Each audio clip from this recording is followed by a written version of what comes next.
To je pogovor z gospodom Alešem Bergerjem in gospodom Jaroslavom Skrušnjem, dvema eminentnima prevajalcema, ki si zaslužite, da vsakega posebej še enkrat predstavimo, čeprav je gospod Berger star in dober znanec savkanskih logov, bomo rekli, se vseeno spodobi, da tukaj še kakšno besedo rečemo o njunemu delu. In sicer gospod Aleš Berger je dolgoletni urednik pri Mladinski knjigi, bil. Za svoje delo je prejel več nagrad, med njimi so Vretovo nagrado, nagrado Prešernovega sklada za prevod Maldororjevih spevov, Rožančevo nagrado za eseje, kroki in beležke, ter Prešernovo nagrado za življenjski opus leta 2017. Bil je tudi urednik znamenite knjižne zbirke Kondor, ustanovil pa je tudi zbirko Klasiki Kondorja, ter tukaj prosim, če mi poveste, ali to drži, zbirko Veliki večni romani. Da. Hvala.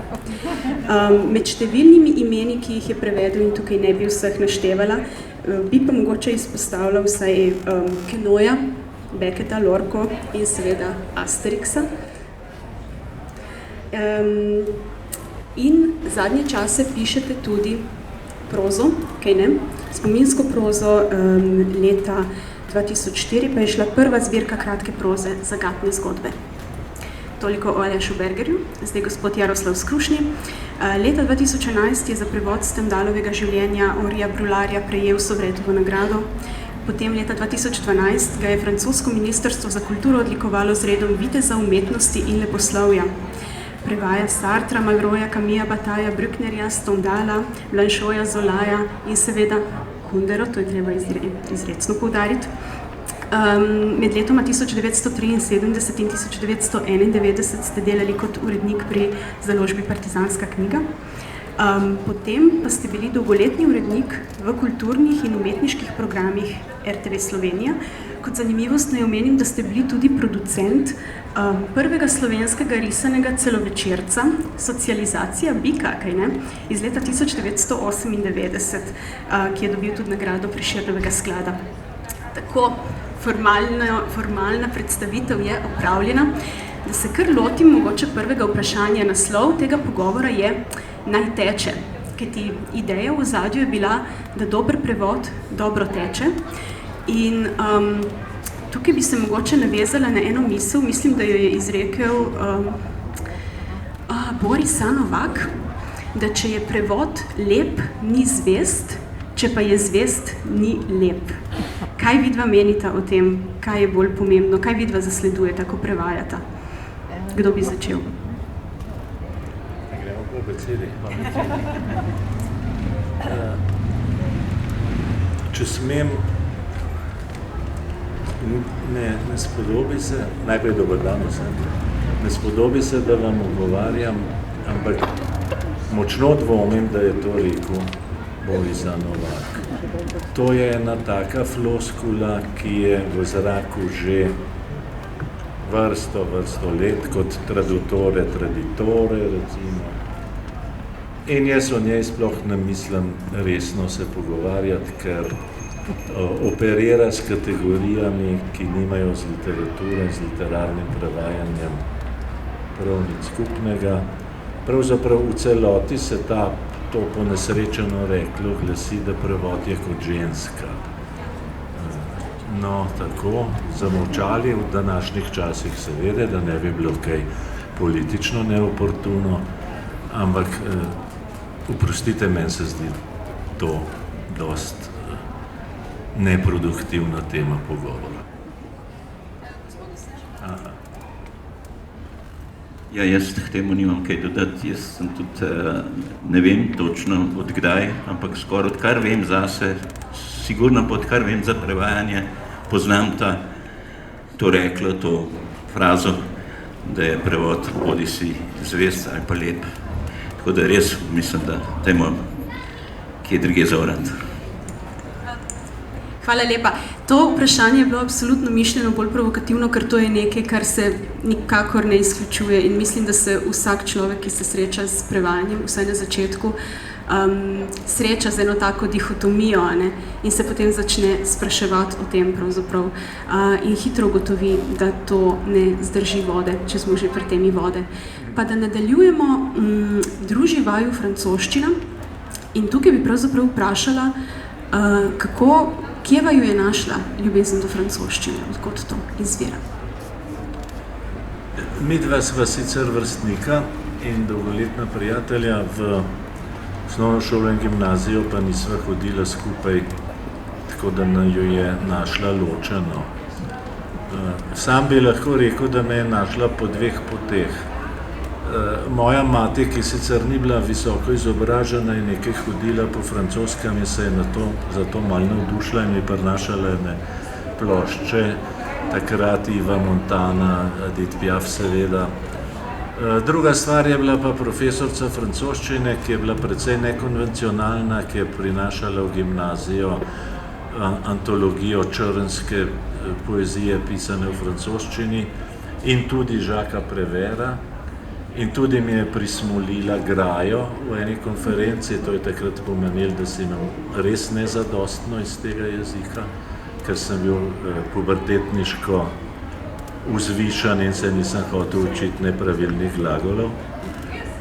Potem je bila pa dilema, ko sem se vpisoval na fakulteto, vedel sem že, da se bom vpisal na primerjalno oziroma svetovno književnost in vedel sem, da samo enosmerno, kar bi bilo sicer mogoče, ni ravnujno, da bi bilo še časa dovolj ob tem in sem se nekako bolj kot za angleščino odločil za francoščino. Ker sem že bil v gimnaziji, prve prevode storil ravno iz črnskih pesnikov, ki so pisali v francoščini, in ravno tudi iz Jacquesa Préverta, takrat so obstajali neki stenčasi, če veste, kaj je to, stenski časopis, ki je bil v razredih. In tja sem obesil prvi prevod Barbare in še kakšne, na roko še napisano, tako, no, da me je pač to zaneslo. Predvsem bi rekel, da profesorica, neka nekonvencionalna, starejša gospa, seveda se vsi profesori so bili starejši v tistem obdobju, živahna, drobna, da mi je do neke mere usmerila to življenjsko pot. Ja, kot si rekel, marsikaj naju druži v tej življenjski poti, marsikaj je bilo malo drugače, ampak tale začetek je bil očitno zelo podoben, čeprav na drugih šolah. Za mojo ljubezen, ali pa kako bi rekel, da sem se vnel, da se je vžgal ta plamenček ljubezni do francoščine, tudi odgovorna in kriva neka profesorica, sicer druga, ker sem hodil na drugo gimnazijo, sem hodil na Šubičevo in tam je bila za marsikoga, vsaj tehle ljubljanskih obrazov, ki vidim tukaj zelo znamenita gospa Marija Saje, ki je poučevala francoščino. Ona je bila starejša gospa, seveda precej starejša takrat, vendar je neizmerno ljubila francoščino, jezik in pa predvsem literaturo francosko. In del te svoje ljubezni je znala tako ali drugače preliti vsaj na del svojih dijakov. Pa mislim, da je bil nemajhen ta delež. Nas je bilo kar veliko, ki smo nekako tako ali drugače potem v življenju še naprej drugovali s francoščino. Prav zahvaljujoč te spodbudi, temu ognju, ki ga je znala prežgati v nas. Med drugim je ona tudi seveda organizirala neko gledališče, vsako leto je imela potem ta krožek francoski, je pripravil neko francosko igro, gledališko in potem so imeli javni nastop, tudi s tem jaz tam sicer nisem sodeloval, ker sem relativno pozno padel v to, če smem tako reči, padel v to. Jaz sem imel 3 leta s to francoščino bolj tako odnos par distance. To pa zato, ker smo imeli drugo profesorico. Prve 3 leta nas je učila neka druga. V zadnjem letniku gimnazije smo dobili pa profesor Sajetovo in pri njej se mi je zgodilo in sicer se natanko spomnim, da je to bilo v zvezi z neko Baudelaireovo pesmijo, za katero me je kot disciplinski ukrep poklicala k tabli, ker sem klepetal medtem, ko je ona predavala nekaj tako, če si pa tako pameten, da ne rabiš poslušati, kaj jaz govorim, boš pa ti zdaj tele konkordance razložil po francosko seveda. In jaz ne vem, kaj mi je bilo, nek žarek me je prešinil in sem nekako stisnil iz sebe neko razlago, s katero je bila pa gospa neskončno zadovoljna in me je strašno pohvalila in s tem sem bil kupljen za francoščino. Potem se pa pot pa nadaljuje skoraj identično tako kot Aleš. Vpišem na primerjalno književnost in rečem, to bo malo premalo, tudi za službo mogoče bilo dobro, da imam še neko solidno osnovo. in se potem, seveda izhajajoč iz tega, kar sem pravkar povedal, potem po debe odločam in napišem francoščino. Na začetku je torej v obeh primerih stala dobra učiteljica francoščine. Ja, zanimivo, kaj je šola takrat naredila. Upajmo, da danes tudi še v kakšnih primerih, da je bila šola nekako inspirativna za nadaljne življenje. Lahko vam zagotovim, da na gimnaziji Nova Gorica smo imeli izjemno dobro profesorco francoščine, ki je marsikoga navdahnila. Ne vem, ali je ista, ki jo jaz poznam, ali ne, kako se je pisala. Zdravka Kante. Tako je. Skupaj sva dobila eno odlikovanje na francoski ambasadi pred toliko in toliko leti. Lepo jo pozdravite na kakšni obletnici mature. Absolutno. Pa da zdaj nadaljujemo, kaj ti tale izobraževalni proces je na nek način, če se ne motim, prispeval tudi k, vsaj v vašem primeru, gospod Berger, prispeval tudi k izdaji vašega prevodnega prvenca, če se ne motim. Ker to, da ste vi takrat prevedli Noč bliskov, je bilo povezano s tem, da ste vi eno seminarsko nalogo pisali o nadrealizmu pri francoščini. Je bilo temu tako? Skoraj da čisto natanko.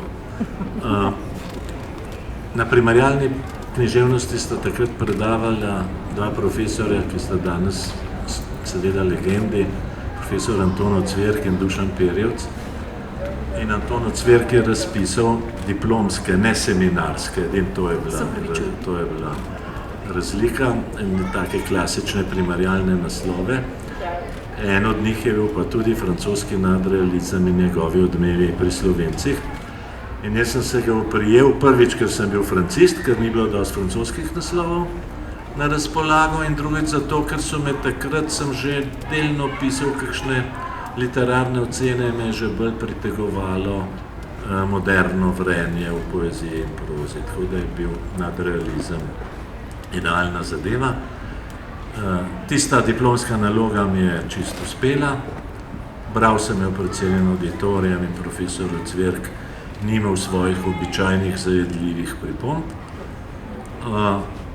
In potem je šla ta stvar v dve smeri.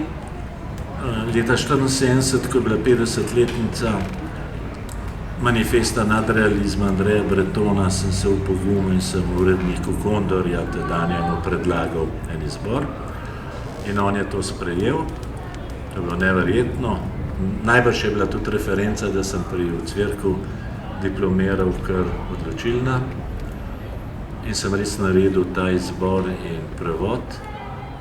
In moram reči, da na izbor sem še danes, glede na to, kako je bil za nek omejen obseg ene knjižice treba narediti, še kar ponosen, bi ga kar še podpisal.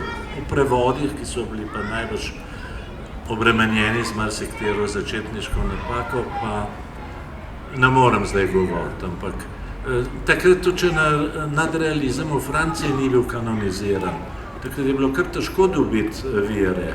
Takrat se je morala gospa Radojka Vrančič zelo potruditi na vnuku, da je iz raznih bibliotek po Evropi dobila kakšne relevantne knjige. No in da končam, ta moje takratno ukvarjanje z nadrealizmom je tudi potem po prevajalski plati precej zaznamovalo, ker kar nekaj avtorjev, ki sem jih potem prevedel, od Lautréamonta, Apollinairea, Quénoja, Bretona samega, Renéja Chara in še koga bi našel, je bilo prav iz tega legla, da tako rečem. Gospod Skrušni, pri vas sem zasledila pa, da je bil vaš prvi knjižni prevod Zola, če se ne motim. A je bil tudi ta prevod nekako povezan z vašim študijem ali se je ta objava zgodila povsem po drugačnih poteh? Ja, povsem po drugačnih poteh. Jaz sem takrat, kako bi rekel, zgodaj sem se poročil, zgodaj sem dobil prvega sina in sem rabil sredstva za preživljanje te družinice, ker žena ima seveda tudi študentka. In imel sem neko srečo, bom čisto po pravici povedal, da sem imel neko sjajno taščo, ki je delala v Cankarjevi založbi in me je priporočila pri tamkajšnjem uredniku Jožetu Skušku, da bi lahko kakšne lekture delal ali pa kaj podobnega, da sem za jezik še kar talentiran in da tudi francoščina vlada. Takrat sem bil, absolvent v 4. letniku. In ta Skušek, pokojni, simpatični urednik, me je povabil na pogovor in mi dal za preizkušnjo, takrat je Cankarjeva založba izdala neko izbrana dela Emila Zolaja. Mislim, da je šlo njih 6, 7, 8 knjig. In ravno so bili v procesu in je dobil nek sveži prevod, v Kipečem loncu se je imenovalo to, in je rekel, če bi jaz to lektoriral. No in sem se tega lotil in moram reči, da je bil zelo trd oreh, ker je bil prevod slab. Tukaj sem opažil občutka, čeprav še nisem imel za seboj nobenega prevoda, ampak za slovenščino sem pa le imel kolikor toliko posluha in občutka, da sem vedel, da to pa ne teče, kot smo rekli, da je moto tega srečanja. In sem pač to opravil, to je bil kar lep zalogaj. In očitno sem s tem urednika Skuška prepričal, da sem zrel, sposoben tudi za samostojen prevod. In takrat je bil na vrsti, po njihovem tem založniškem uredniškem programu, Zemlja, Zolajeva Zemlja. Rekel, bi se vi tega lotil, sem rekel, seveda sem biblioteka, pač sem krvavo rabo. No in tako je naneslo čisto iz tega zunanjega nekega povoda, da sem začel prevajati in prevedel to Zemljo in bil to moja prva knjižna objava. Če bi se pogovarjali 1 leto nazaj, bi rekel, da je moj zadnji prevod tudi Zola, kajti pred lansko leto je šel, mislim, da je ravno 50 let po prvem, je šel Umetnina, ki je šla lansko leto pri Založni Beletrina, tako da sem nek krog zaprl, nisem pa še zaključil, ker potem sem zdaj še nekaj knjig prevedel. Dovoljte, jaz bi rekel ne krog, jaz bi rekel spirala, ker meni se je zelo podobno zgodilo.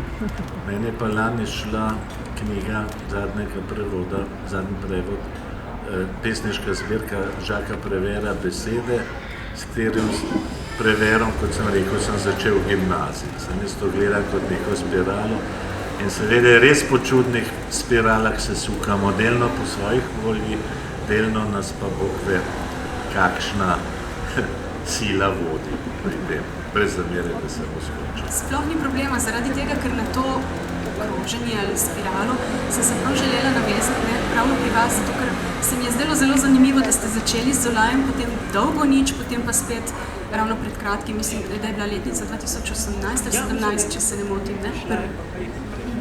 pri Umetnini. In tukaj se mi je zdelo zanimivo, naprimer, ko smo že pri vas pa pri Zolaju, prevedli ste Zolaja, potem je pa bilo kar nekaj Sartrov za njim, če se ne motim. Po kakšnem ključu sta izbirala avtorje oziroma knjige, ki ste jih želela prinesti v slovenski jezik? Ja, sem res na vrsti. No, jaz sem moram reči srečo, da pri knjižnih prevodih so bili vsi rezultat mojega predloga na založbe. Oziroma 2 sem izdal celo v svojem uredništvu, kar pa ni bilo prav, kako bi rekel, ni bila zloraba mojih pooblastil. Skratka, zmeraj je bila odzadje ena afiniteta, ena želja in v mnogih primerih, v pol primerih, če govorim malo na pamet, so bili to avtori, ki so bili prvič v slovenščini, tako da je bila hkrati tudi neka želja diplomiranega komparativista, da nekaj pokaže še ljubim Slovencem. Ja. Afinitete so se pa po različnih poteh kresale. Prej sem že omenil seveda to neko veselje in neko poklicanost v teh mejnih lek jezika, kot so bile pri nadrealizmu, pri poeziji predvsem. Potem recimo Kenojeva šegavost ali pa Becketova mrkost. So bili različni svetovi, ampak zmeri sem na neki način zavibriral z njimi in zdaj se mi je to, da je to potem dozorelo v meni, da sem tudi lahko argumentirano na uredništvu odgovarjal. Pri gledališču je bilo malo drugače, ampak gledališče je druga tema. Ja, tle bom tudi jaz zelo podobno odgovoril. Imel sem tudi to veliko srečo v življenju prevajalskem, da sem lahko izbiral si avtorje in naslove sam in jih potem predlagal založbam po nekih svojih internih notranjih afinitetah. Omenili ste že Sartre. Ja, naslednji prevod po Zolaju je Sartre, kar pomeni, da ostajam sicer znotraj francoskega jezikovnega območja, seveda. Je pa to povezano nekoliko z mojim tudi siceršnjimi takratnimi odločitvami oziroma željami, ambicijami. Jaz sem potem, ko sem doštudiral, se zaposlil v partizanski knjigi, vendar pa me je profesor Pirjevec nekako nagovoril, da bi bilo škoda, da ne bi še malo nadaljeval, da imam nek talent mogoče za to literarno vedo. In mi je takrat napisal neko priporočilo, da sem dobil neko štipendijo za Francijo, 3/4 leta. In mi je tudi dal neko temo, seveda sem moral za to upisati 3. stopnjo na komparativi pri njem in za temo mi je dal eksistencialistični roman. In s tem popotnico sem šel jaz v Pariz, da bom se ukvarjal s eksistencialističnim romanom in napisal magisterij in tako naprej. Tega nič ni bilo, pa bi bilo predolgo razlagati, zakaj ne, ampak dejansko sem se potem nekaj časa precej intenzivno ukvarjal z eksistencializmom, da ne rečem, da smo bili itak že vsi prej nekoliko zastrupljeni, saj tisti ljudje s humanistično izobrazbo, s humanističnim nekim pedigrejem, je bil pač eksistencializem v 60-ih letih en vogue, kot se reče po francosko, bil je v zraku, vsi smo nekako dihali s tem posameznikom, ki je odgovoren za svojo svobodo in za svoja dejanja in pač iz svojega življenja naredi to, kar hoče in zna in zmore storiti.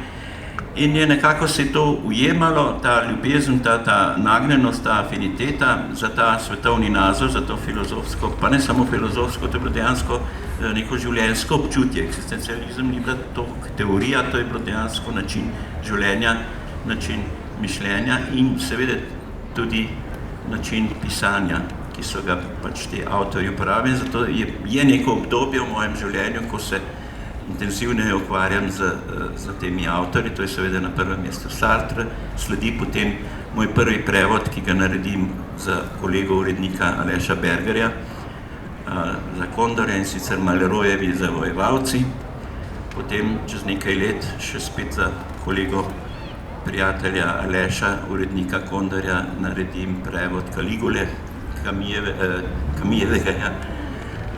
In tako nekako se ta opus, ta krog eksistencializma zapre, zaključi, potem me pa na nek, Bog vedi kakšen način, pot odvede v majčken sopotnika, enemu od sopotnikov, tako nadrealizma kot potem eksistencializma, ampak so se ga vsi odrekli, oziroma se je on odrekel njih in je utrl si eno čisto svojo individualno pot in to je znameniti Georges Bataille, veliki erotik, erotoman, pisec, mislec erotike in potem nekaj let se celo ukvarjam z Georgesom Bataillem. Zdelo se mi je v bistvu zanimivo, ko sem na začetku omenjala, da ste vi, gospod Berger, ustanovili naprimer klasičnega Kondorja, ne, pa to zbirko Veliki večni romani. Je bila tukaj, se mi zdi, v ozadju ena zelo jasno izražena želja, da se zapolni neke vrzeli tudi s temi prevodi, ki se jih prinaša v slovenski literarni prostor. Je tudi temu botrovala vaša izbira, kaj prevajati verjetno, ne? Absolutno. Zdaj se me napol vprašali kot urednika in tudi tukaj moram pritrditi. Seveda, pri Kondorju sem moral malo misliti tudi na potrebe tržišča, ampak velika ambicija moja uredniška je bila, da bi pripeljal na slovenski knjižni trg čim več relevantnih, neprevedenih del, zlasti iz 20. stoletja, ki ga je mogoče moj predhodnik malo zanemarjal. In tukaj moram reči, sem bil relativno uspešen. Tukaj je tudi en mojih zvestih sodelavcev Srečko Fišer, ki je tudi pri tem precej pomagal s svojimi predlogi iz italijanščine in iz angleščine. Bil prvi predlog, ne vem, če bil prvi prevod, prvi predlog je bil Henry Jamesov Brat Vijaka, imenitna zadeva. potem je naredil enega Faulknerja, eno najmočnejših mojih bralskih doživetij. In predstavljate si, urednik vzame rokopis domov in reče, bom delal, potem pa bere in ne more celo noč nehati, ne? As I lie dying, v smrtni uri. Skratka, bile so te zadeve, seveda, takrat smo mi, to je bilo še v Jugoslaviji, to ni bilo nič posebej pa politično opredeljeno, ampak neka želja, da čim prej dohitimo tiste najhujše vrzeli, ki jih še imamo. Ne? Delno sem jih pa tudi kot prevajalci, če sem prej omenil, Kenoja ni bilo v slovenščini do mojega nastopa. Ni bilo Reneja Šara kot enega ključnih pesnikov 20. stoletja in še bi lahko naštel. Potem se je pa zgodilo, vsaj v mojih mislih, nekaj, to zdaj govorim rahlo schematično. Ampak recimo v prelomu tisočletja, če damo eno mejo tako provizorično, je pa čas, ko morda Slovenci vendar v tej ihti, se to so delali tudi kakšni drugi uredniki, sam jaz sem imel največ možnosti, ker sem imel celo prevodno leposlovje za odrasle pri največji slovenski založbi. Delal je podobno Andrej Blatnik pri Cankarjevi pa Duša, sam so imeli manjše možnosti. Nekje na prelomu tisočletja je pa prišel občutek, da zdaj smo pa veliko tega že ujeli, da smo 90% ujeli, se izbranih del Zolaja ali pa Goetheja ali pa kogarkoli nikdar ne bomo imeli. In da bi bilo fajn stare prevode na nov, stara dela klasično na nov del. In delno je pa potem tej želji skušala ugoditi zbirka Veliki večni romani, kjer recimo smo štartali z novim prevodom Gospe Bovary, Suzane Koncut in Dostojevskega Zločin in kazen Marjana Poljanca. Pri tem aktivno kot prevajalec nisem sodeloval, ker sam se s prozo nisem toliko ukvarjal. Sem pa morda 2-3 pesniške avtorje, ki so bile v slovenščini že prevedeni, pa skušal prevesti na novo. Ampak dejansko to lovljenje stika z svetovno književnostjo, saj veste, mi smo bili zmeri označevani in sami smo se malo tako mazohistično označevali kot narod zamudnikov na vseh področjih, se pravi tudi sočasne literature ne bomo nikoli ujeli. Danes smo jo ujeli, kakor sami hočemo, danes smo jo še preveč ujeli. Vsaka bežna, kresničasta uspešnica bo hitro prevedena, ampak nič hudega. Važno je, da smo dejansko, kar se prevodne književnosti tiče, kjer smo še zmeri en odstotku na knjižnem trgu, en največjih proizvajalcev prevodov, da smo res nekako aladat in da nimamo več tega kompleksa zamudništva. Zmeri se bo še kaj našel in zmeri bo še kdo kaj iz preteklosti prevedel in fajn bo to, ampak te ihte, te vročičnosti pa ne bo več. Glede na to, da se zdi, da so te vrzeli, vsaj kar se klasike tiče, na nek način zapolnjene pa to, kako zdaj ostati v korak s časom, pravzaprav, kar se tiče tega, kar izhaja v francoščini? Namreč, vi ste omenili pravkar tudi, da prevajajo se tudi stvari, ki so trenutna uspešnica, pa bodo verjetno precej hitro izginile z knjižnih polic pa tega. Kako danes zaznati, naprimer, kaj je vredno prenesti v slovenski jezik? Pa bi tokrat dala besedo vam, gospod Skrušnik. Ja, mislim, da niste najsrečnejšega sogovornika najde za to temo. Zakaj to pravim? Jaz sem se po tem, ko sem se večji del svojega prevajalskega življenja ukvarjal z avtorji 20. stoletja, zdaj v zadnjem času nekoliko pomaknil za kakšno stoletje pa pol nazaj. In so moji najljubši avtorji, ki jih prevajam, klasiki francoskega romana, se pravi Stendhal, Zola, še smem izdati eno malo skrivnost, trenutno spet prevajam nekega Stendhala, tako da res pa je, da se je vmes zgodil mi prevod letos lanskoletnega Goncourtjevega nagrajenca Erika Vuillarja, se veste, ta drobna knjižica, ki jo še kar odmeva tukaj na Slovenskem in pa zaradi svoje tematike. Najbrž tudi zaradi tega, ker je Goncourova nagrada tudi med slovenskim beročim občinstvom neka referenca. Ta je padel, bom rekel, pa tako malo po naključju na željo urednika. To je bila uredništvo, Beletrina me prosila, bi ga hotel, pa z veseljem se ga prevedel, nimam prav nič, tudi nimam nič proti sodobni literaturi, samo nimam pa pravega razgleda in pregleda, da bi vam lahko kolikor toliko relevantno odgovoril na vaše vprašanje, ker kot rečeno, jaz se trenutno posvečam in to z zmernim večjim veseljem in mogoče je to tudi neke vrste moj odgovor posreden na to, kar se danes dogaja. Ta ogromna produkcija naslovov in knjig, ki vsak dan izide toliko in toliko, kdo in kako se bo v tem spoznal, kdo bo presejal seme od zrnja od plev, ne vem. Včasih so rekli, čas bo razsodil, včasih je bilo manj knjig, pa veliko kritikov, pa so to presejali. Zdaj je ogromno knjig, pa manj kritikov, pa je najbrž skoraj nemogoče presejati, kaj šele, da bi človek imel pregled nad nekim književnim področjem, recimo sploh za neko literaturo v jeziku, kakršen je francoščina, to se pravi ogromna produkcija in tu jaz se ne počutim prav niti najmanj kompetentnega, da bi lahko o tem kakorkoli razsojal. Lahko sledimo pač temu, kar časopisi, kar mediji poročajo, sledimo tem nagradam, saj pač je nekaj teh znamenitih nagrad, Renaudot in tako naprej, francoskih. Ne vem, preprosto ne vem, zato pa se, ker sem že prišel tista leta, ko se rad držim zanesljivih stvari, varnih stvari, da ne bi preveč stavil, se pač držim teh klasikov. In hvala Bogu, založbe kažejo interes, kar se mi zdi, to je bo malo tvegano, ampak da mogoče nisem tako osamljen v tem, da iščem to oporo v nekih klasičnih, da se tudi bralski interes ne mara nekoliko širi tudi na to, kar je bilo nekoč že označeno za klasiko in da spada na smetišče zgodovine. No, jaz tukaj pa mogoče čist mečken drugače gledam.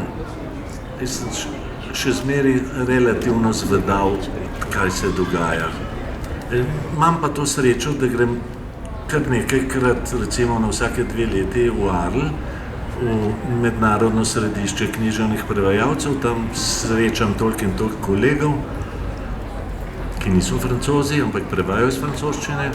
Se z njimi v raznih zadevah pogovarjam, brskam po knjigarnah. Seveda se predvsem opiram na 1-2 založbi. Ena je znana Edition de Minuit. In tam sem zadnja leta izbrskal nekaj knjig, ki sem jih potem z veseljem prevedel, ker so tudi, bi rekel, jezikovno sveža, malček provokativna in tako naprej, če lahko omenim Večer v klubu, zdaj pa se bom imena ne bom spomnil, potem pa Ribrest, Tanguija Viela, pa še enega Viela imamo zdaj v načrtu. Ampak to so knjižice take, 120-130 strani, taki bombončki. No. Tudi jaz si seveda ne mislim, da bi si kaj predstavljal, da bi kaj natančnejšega vedel o francoski literaturi. To je sam kakšen mehen še prevajalsko zadoščenje. Christian Gailly je Noč v klubu, izvrstna knjiga.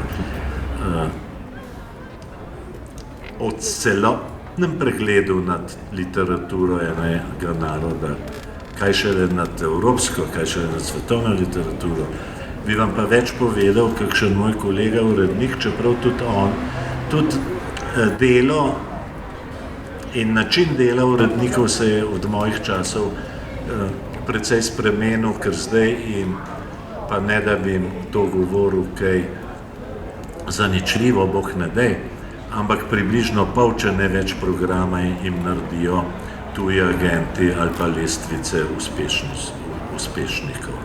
uspešnic. Ne? Tako da se bi lahko videli, kako so recimo prevodni programi založb v Sloveniji, Avstriji, Italiji in to zelo podobni v nekih prerezih, v nekih segmentih. Ali je to dobro ali slabo, pa ne vem. Bolj se uniformira tudi prevodna književnost, bolj je pod diktatom nekega uspeha, bolj so te uspešnice take. Začeli se je morda z imenom Rože to, da so postali take, pa to še to je kar dober primer, ker potem je šlo samo še navzdol. Seveda pa tudi so uredniki in to je njihova tista plemenita dolžnost, da poiščejo kaj, da se spomnijo kakšnega naslova, ki je bil prezrt, kakšnega, ki bi ga bilo treba ali na novo prevesti, ali pa aktualizirati z običajnim ponatisom, saj funkcija ponatisa tudi ni zanemarljiva. Tako da to so komplicirane reči in vsakih bo po svoje prevandral. Kar pa Jaro pravi, da se bolj ogreva za klasike, pa verjetno ni čuden, ne? Klasiki so bolj varni, klasike brati ni noben problem. Včasih je malo dolgočasno, ni pa problem. Sodobni avtori nas pa malo vržejo in nas kam drugam zadanejo. Pa ne omalovažujem klasikov, Bog ne daj, kaj šele v tvojem pravodu. So pa tudi klasiki lahko precej trd prevajalski oreh, kaj ne mislim, o tem sploh ni dvoma. Sta vidva kdaj na svoji prevajalski poti naletela na kakšen tak izjemno trd prevajalski oreh? Če vam po pravici povem, pravzaprav niti ne. Za mene bo seveda najtrši oreh prvi prevod. Ne samo zato, ker je bil prvi, seveda je prvi, vsak začetek je težak, kot se reče, da se človek sploh upelje v ta način, v sam sistem dela in tako naprej, seveda je to težko. Ampak tudi dejansko ta roman Zolaja Zemlja je vendarle na svoj način zelo specifičen. Dobro, vsi vemo, kaj so osnovne značilnosti Zolajevega pisanja, to je pač naturalizem, to je ta podrobna, minuciozni opisi vsakega detajla, pokrajine, prostora, oseb, skratka ta silna minucioznost, natančnost, preciznost opisa. In zdaj si predstavljate, ko se je lotil kmetovanja, kmetijstva, zemlje, to je roman o kmetih, o poljedelstvu. Studiozen človek, kot je bil, je seveda ne vem koliko mesecev ali let preživel na kmetih, na deželi, proučeval vse te navade njihove in seveda tudi vso izrazoslovje, ki ga ena kmečka dela, kmečka orodja, jedi, ki jih kuhajo, rastline, ki jih gojijo, je to zelo širok vokabular. In vse to je seveda gospod Zola mojstersko prelil v svoje knjižne strani in to je bilo treba zdaj bogemu začetniku prevesti v slovenščino. Nisem pa ravno otrok z dežele, sem pač urbano dete, rojen v Ljubljani. In moram reči, Bog me, da sem imel kar precej težav, da sem se sploh seznanil z vso to leksiko, z vso to mašinerijo, kaj vse, pa to se dogaja sred 19. stoletja, da se razumemo, Bog ne daj, če bi bilo to zdaj, ne, ker za vso to mehanizacijo, takrat so imeli precej tega ročnega orodja in vendar je bil to kar precejšen trd oreh, kot ste rekli.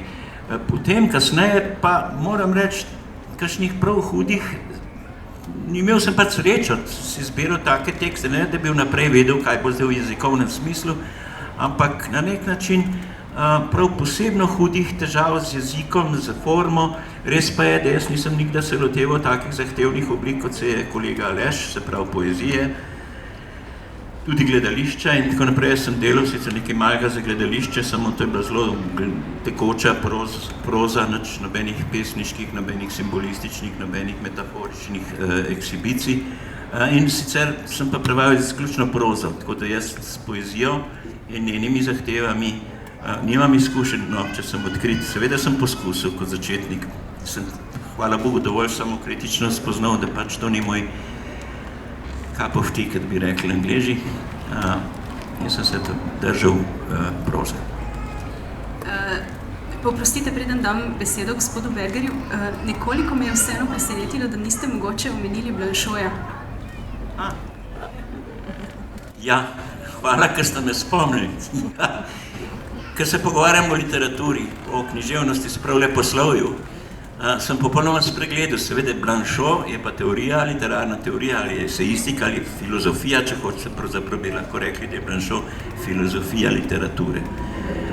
In to ne ravno, da, to pa je bil seveda zalogaj, kako sem ga pozabil. Ja, to je bilo pa zelo težko. že prvič, ker govoriti na teoretski, na nek diskurziv način o literaturi, o literarnem jeziku je že samo po sebi precej težka in zapletena zadeva, kajti opraviti imamo z nečim efemernim, z nečim, kar ni izmerljivo, skvantificirati se ne da. Literarni jezik je pač jezik literature, je jezik umetnosti, je torej neke vrste meta jezik. In govoriti o tem jeziku na način, da ga razložimo, da ga na nek način interpretiramo in povemo, kaj literatura je, oziroma kaj mi, vsak avtor pojmuje in razume pod literaturo, z jezikom filozofa, se pravi, smo dvakrat meta jezik in to si pa lahko mislite, da ni bilo težko. Ja, to je bilo zelo, zelo komplicirano in je pa res, na drugi strani je pa to eno največjih zadovoljstv, ker sem enkrat postavil zadnjo piko za tem tekstom, sem rekel, no, tukaj Jaro si popravil en dober del, ne bom pa nikdar več nič podobnega prevajal. Gospod Berger, O čem? vaš prevajalski oreh. Ja, jaz pa, če bi tako pogledal, bi imel kar eno polico teh oreščkov, od takih grahkastih pa do kokosovih orehov. Pa ne bom vseh razlagal. Mogoče je bil kokosov oreh vsem vaje v slogu od kanoja, ker so bile tako zagulene, hkrati pa tako prijetno zadelati. Ampak ob tem, ko je Jaro govoril o izolarnem kmetovanju, sem se bolj ene druge anekdote spomnil. Namreč treba je vedeti, da sva mi dva delala vsaj pol svojih prevodov in pol časa še v obdobju pred računalniki, zlasti pred medmrežjem, ne? Ko je bilo treba po informacije po zamotanih poteh marsikam. Se na primer spomnim, sem imel sošolko, ki je imela dobre odnose s frančiškani in kadar so bile kakšne reference na Biblijo, sem si jih jaz izpisal in sva šla skupaj k frančiškanu in tako naprej. No? Enkrat se je pa zgodilo, da sem prevajal eno monodramo francoskega avtorja in igralca Raimona Kusa, ki je v davnih časih gostoval tudi v Novi Gorici, Strategija za dve gnjati, monolog prašiča pred zakolom. Mednarodna uspešnica, fantastično, prevedeno skoraj da vse jezike svetovne, sam jo je igral. In seveda tam je terminološke zadrege so se takoj pojavile. In jaz grem v Nuk, ker sem bil kar stalni gost in malo so me že poznali in naročim 2 ali 3 knjigi o prašičereji, ne? Kar je bilo treba tudi vse te faze, kaj v prvem letu, pa kako se ta del imenuje, pa pleče, pa treba je bil tlezak. In ona gospa, še zdaj jo vidim, pogleda, tovariš Berger, jaz rečem, seveda je treba prašiče rediti, ne? Pa odnesem skratka.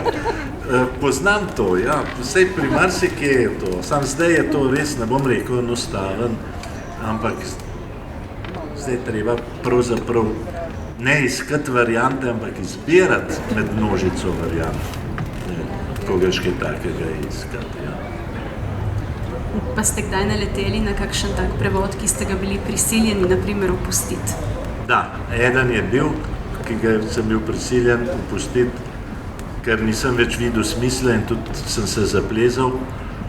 To je bil prevod dela La Disparition Georgesa Pereka, kjer približno na 300 straneh v francoščini ne uporabi črke E, ki je najbolj frekventna. No, pri nas je menda za odstotek 2 bolj frekventen A, ampak sem se tudi odločil, da bomo E, ne, in naredil približno tretjino, morda četrtino, objavil tudi en lep kos v Novi reviji, tudi s nekimi spremnimi besedili o tem podvigu lipograma, kot se je imenoval.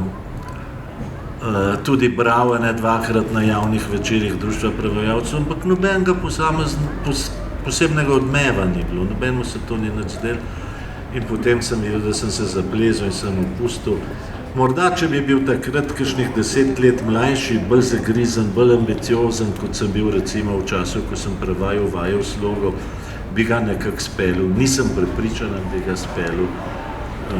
Morda ga celo ne bi speljal v tisti obliki, ker francoščina ima tudi potem 26 črk in postajajo te zagate, Je bilo pa zanimivo to uporabljati, ne?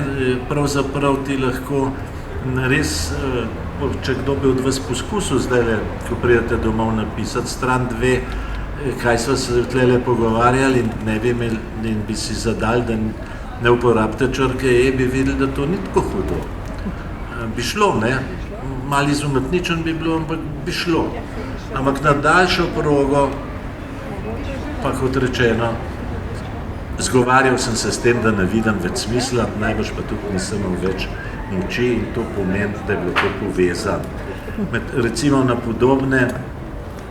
podobne blokade sem naletel v prejšnjih časih pri Lautréamontu, ki je grozno 300 strani dolga poetična proza, ker tudi včasih nisem vedel, ali ima smisel ali ne, ampak tam me je nekaj gnal, sem videl svoj konc. To je, vsak človek pa mora imeti vsaj en poraz, kako bi pa zgledali, da bi rekel, ne, čisto vse, kar sem se spomnil, sem naredil. Ne, tega pa res nisem. Gospod Skrušnik, ste tudi vi imeli svojega pereka? Ne. Že več čas premišljujemo, ne, mislim, da ne. Te še čaka za vogalom. Lahko, da me še čaka, ja, pa sem bil že naprej tako previden, da si takih hudih nalog nisem niti zadajal. Ne, nisem. Jaz sem imel mogoče eno drugo izkušnjo, ki jo pa mogoče Aleš nima ali pa ne lih vsak prevajalec. To je, da sem pri enem in istem avtorju prevajal iz 2 različnih jezikov. Mogoče to, ja, zanimivo za odsvirk temu, če že nimam tacega pereka, imam pa Kundero, ja. Kundera je, kot veste, seveda češki pisatelj, ki je 73 leta emigriral, se izselil, skoraj izgnan bil iz Češke, iz tedanje Češko-Slovaške in se naselil v Franciji.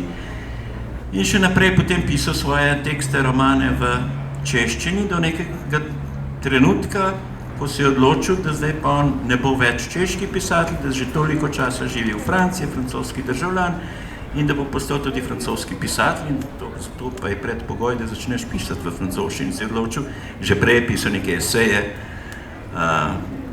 take načelne publicistične tekste v francoščini, ja, ker je študiral, mislim, da je francoščino, se je naučil zelo dobro.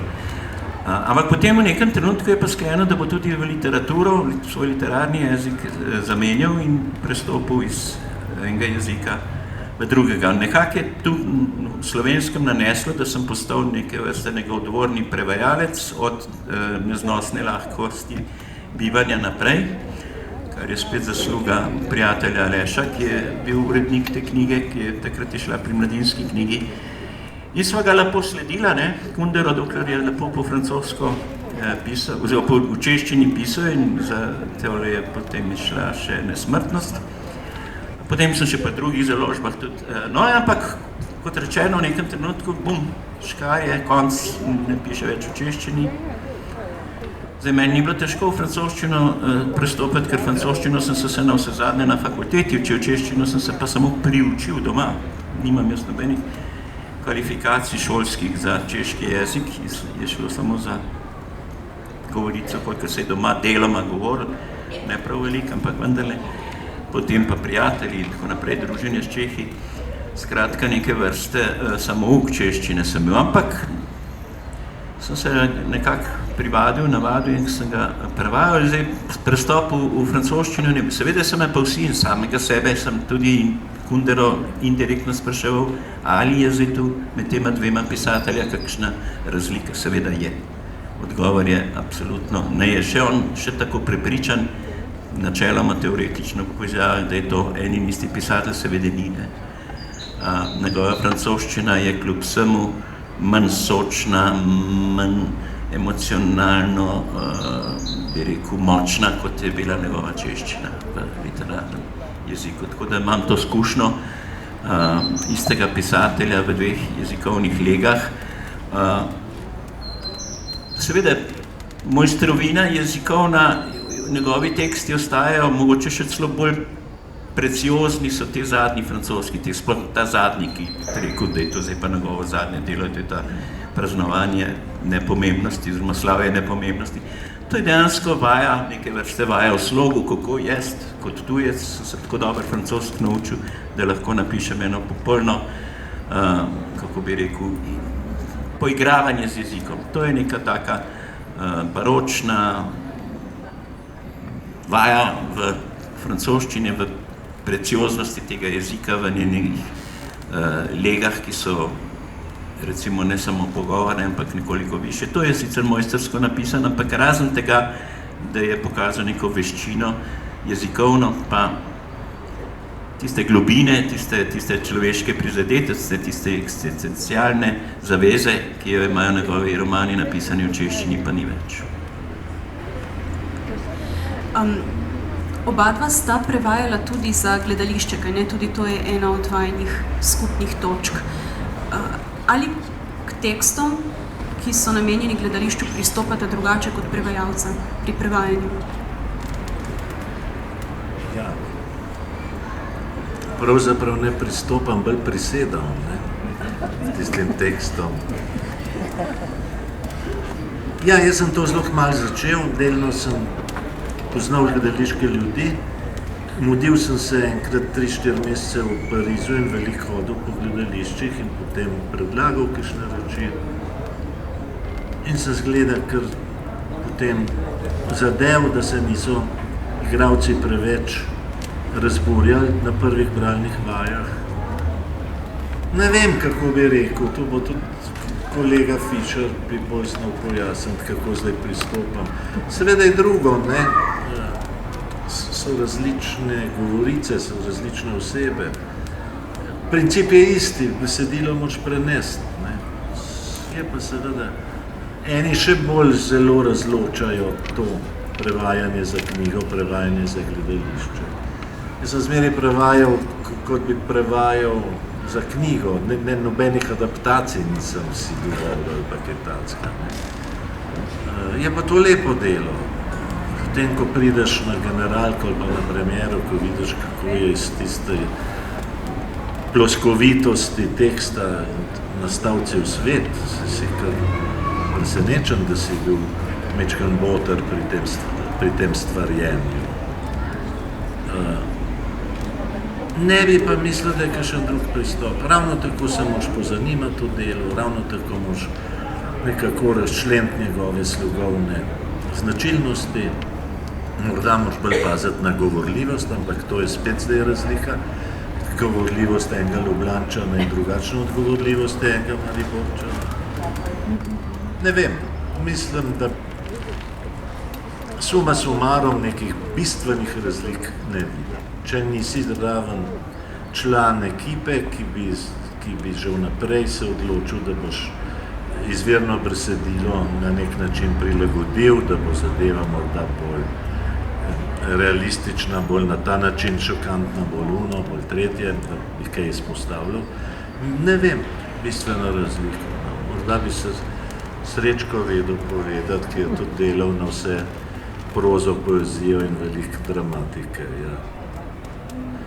Konec koncev je tudi različno, če se jaz lotam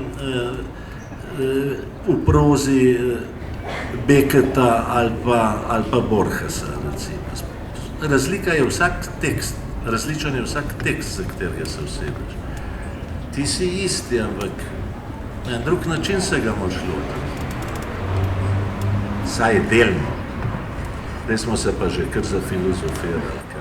Ja, bom jaz probal pa mehen razrečiti to šobo na to vprašanje o razlikah in tem ne bom nič dodajal temu, kar je rekel Aleš. Imam pa slučajno dve izkušnji, nisem jaz bolj malo, nimam prav velikega opusa prevodnega z gledališkega področja, nekaj malega pač in kar dva od teh sta vezana za ta kraj, za Novo Gorico in bom pač povedal, ker sta pač mehen zanimivi anekdotici. Moj prvi prevod gledališki je bil Havel Václav, Skušnjava, ki je bila premierno uprizorjena leta 1989 v še takratnem starem gledališču v Solkanu. Režiral je takratni tudi, mislim, da je bil umetniški vodja gledališča, Zvone Schädelbauer, ki me je tudi poslal v Prago, ne grem Havlu leta 1988, poudarjam, leta 1988, ko je bil Havel še političen disident in zapornik. Ravno takrat je prišel iz zapora, naj ga poskušam dobiti preko nekega igralca, seveda znanca, njegovega Zvonetovega, da bi prinesel neke njegove tekste in jih potem prevedli in da bi v Gorici enega od teh igrali. In meni se je to celo, kakor je bila zadeva sprva videti, fantastično, utopična, kje bom pa zdaj jaz prišel v Prago, pa Havla našel, ampak pustimo, kako je bilo. Našel sem ga, dobil 3 knjige mi je dal, ki so ravno takrat išle v tujini, v Münchnu, 3 njegove drame in potem sem to prenesel sem in sem prevedel, Zvone se je odločil za Skušnjavo, to je ena verzija pač Fausta Havlova, prenesena seveda v ta svet totalitarni, kakršnega smo živeli takrat za železno zaveso v Evropi in ko je bila predstava že skoraj tik pred premiero, je bilo govora, da bi seveda sam Havel prišel na premiero. Kaj zgodil se je pa jeseni oziroma po zimi 89-90 naj bi bila premiera, mislim, da je bila januarja, medtem se je zgodila na Češkem žametna revolucija in disidentski pisatelj Václav Havel je postal predsednik države in žal ni mogel zaradi državniških razlogov obiskati in prideti v Solkan na premiero svoje igre. Tako to je prva izkušnja moja z gledališkim prevajanjem in Gorico.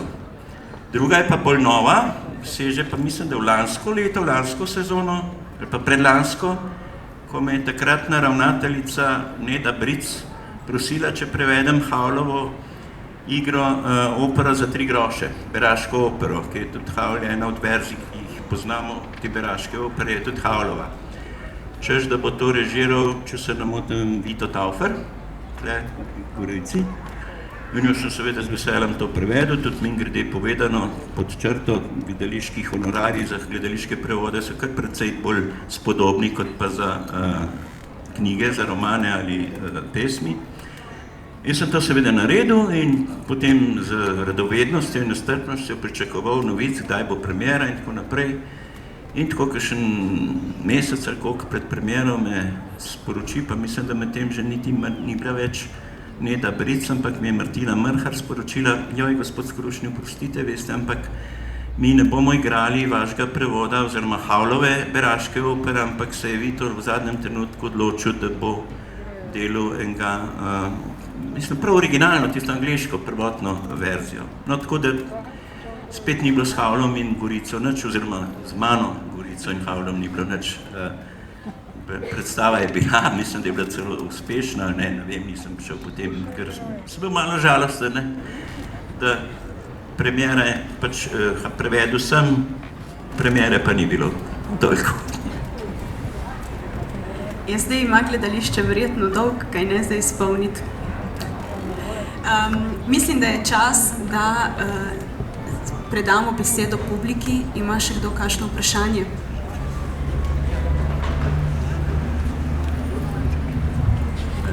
Če ni vprašanj, potem bi se obema gostoma najlepše zahvalila za prijeten pogovor. Preživite še naprej lepo bivanje v Gorici. Vi pa tudi uživajte v programu Mesta knjige. Hvala lepa. Hvala vam, kolegica, za iskrivo vodenje. Se pridružujem. V Gorici bo pa Jaroslav preživel še prijeten dan, jaz pa še upam kar nekaj let življenja.